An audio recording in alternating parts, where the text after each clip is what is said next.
A Lei Paulo Delgado, ela contribuiu de forma muito significante na reforma psiquiátrica.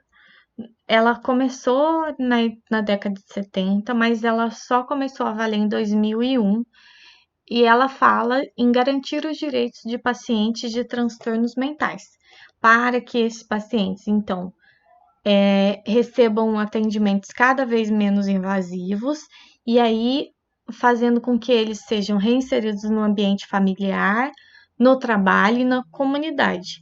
Então, os pacientes, além disso, eles têm o direito à informação, que antes eles não tinham, então eles eram apenas trancafiados e isolados e não sabiam de nada.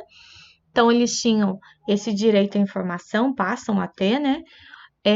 Sobre o que sobre o que é possível tratar ele, além de estar protegido contra qualquer abuso e exploração. Então, essa lei Paulo Delgado é de suma importância, né, nessa questão da reformulação psiquiátrica, porque ela fala que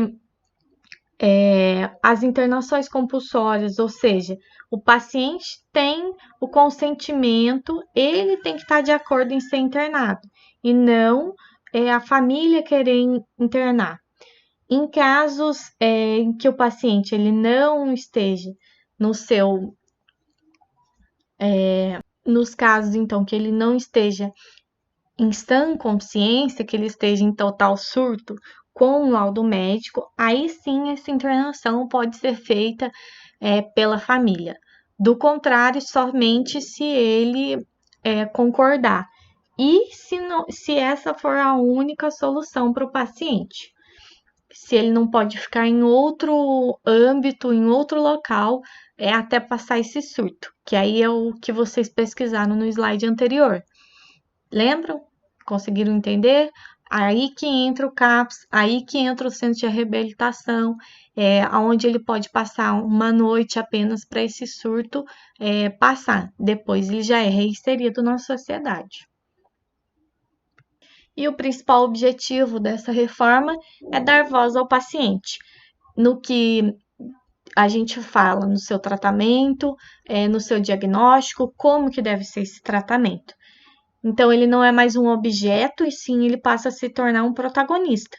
É igual a gente, se a gente tem um problema, vamos dizer, tô com um problema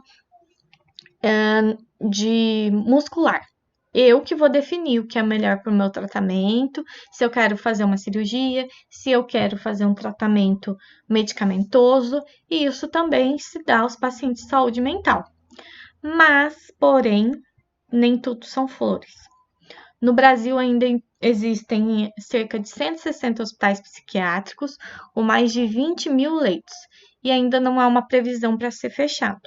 Exemplo claro, o Hospital Universitário possui 15 leitos de internação de psiquiatria, mais os leitos que são ali no pronto-socorro municipal. Então, com base nisso, eu queria que vocês acessassem esse texto, que é do Conselho Federal de Medicina, que fala sobre o número de leitos que ainda existe no Brasil, o porquê esses leitos ainda são necessários.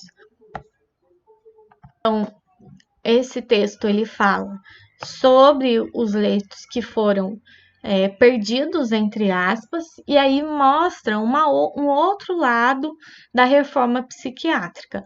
Mostra quantos leitos ainda existem, são dados de 2016, o quanto de leitos necessários por cada 1.000 habitantes, e aí também fala dos pacientes que viviam muitos e muitos anos, desde que praticamente nasceram ou tiveram na sua juventude os primeiros surtos psiquiátricos, e aí os pacientes ali viviam até os seus 40, 50 anos, quando houve a desinstitucionalização, que deixou de ter os hospitais psiquiátricos para o atendimento nos CAPs, nas clínicas de reabilitação. O que gerou de dano a esses pacientes? O que foi feito com esses pacientes? Como que eles estão vivendo? Porque é fácil a gente falar assim, vamos tirar as psiquiatrias. tudo bem, mas se você viveu 50, 60 anos num modelo de atendimento, como que você vai ser reinserido? E aí eu andei lendo algumas coisas sobre o assunto, fala de vários casos que os pacientes viviam nessas condições e quando foram nessa reinserção social, voltaram para suas casas, eles não conseguiam lidar. Para eles era muito pior viver da maneira segura do que tá lá naquele hospital psiquiátrico, onde eles eram maltratados, onde não tinham acesso a banheiros, onde a comida era precária. Então é uma outra face que a gente também precisa pensar, principalmente nessas pessoas mais idosas que passaram a vida nestes hospitais. Qual a qualidade de vida? Será que eles conseguem voltar para a família? Às vezes a família nunca visitou e por meio de leis e de decretos foram obrigados a receber esses pacientes mentais de volta. Mas e como era prestada essa assistência? Como estão esses pacientes hoje?